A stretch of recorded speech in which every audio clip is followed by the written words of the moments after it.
Hello everyone, in this video we will see how to install PyCharm IDE latest version on Windows operating systems. Then we will execute the sample Python programs. Okay, first go to PyCharm official website. It is jetbrains.com. Scroll down, click on developer tools. See here we have the PyCharm. Click on it. Now click on download. Now we have to click on this Windows. Then we have to click on download. Wait a moment, download will be started. If download doesn't start, click on this direct link. See, download started. Go to download. See here, its size is 847 megabytes and its version number is 2025.3.1. Okay.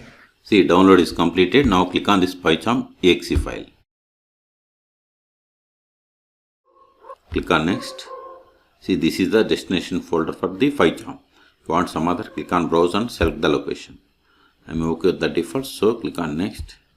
If you want to create desktop shortcut, you have to select the checkbox. Update path variables, that is environment variables, you have to click on here. I want to add all, it is up to you.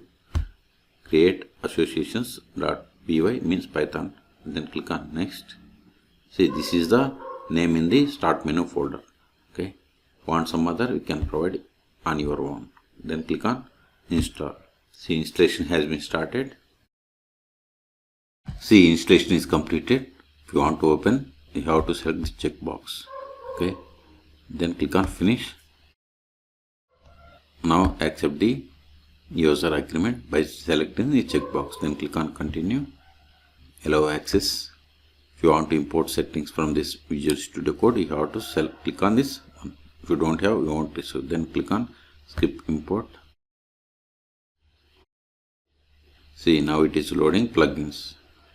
Now click on new, then select new project or new script or new notebook. Okay, click on new script.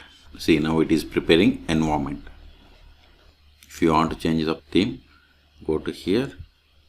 See, here we have different themes. Whatever you want, you can select. Okay, go to this Python script. See, this is the sample Python script. If you want to execute it, click on this run button. See, whatever is there in this quotations, it printed. If you give like hello world, you will get the same. We have to save it and click on this execute button. See, here output will be changed. See, output is changed. Okay. Or if you want to run on your own, a equals to 100, b equals to 200, print a plus b, save the file, then click on execute. Wait a moment. See, you got the output. A plus b, 100 plus 1, 200 is 300. See, printed here. Okay. So this is the way to install and run the Python scripts on PyCharm. For more Python tutorials, please subscribe my channel. Thank you.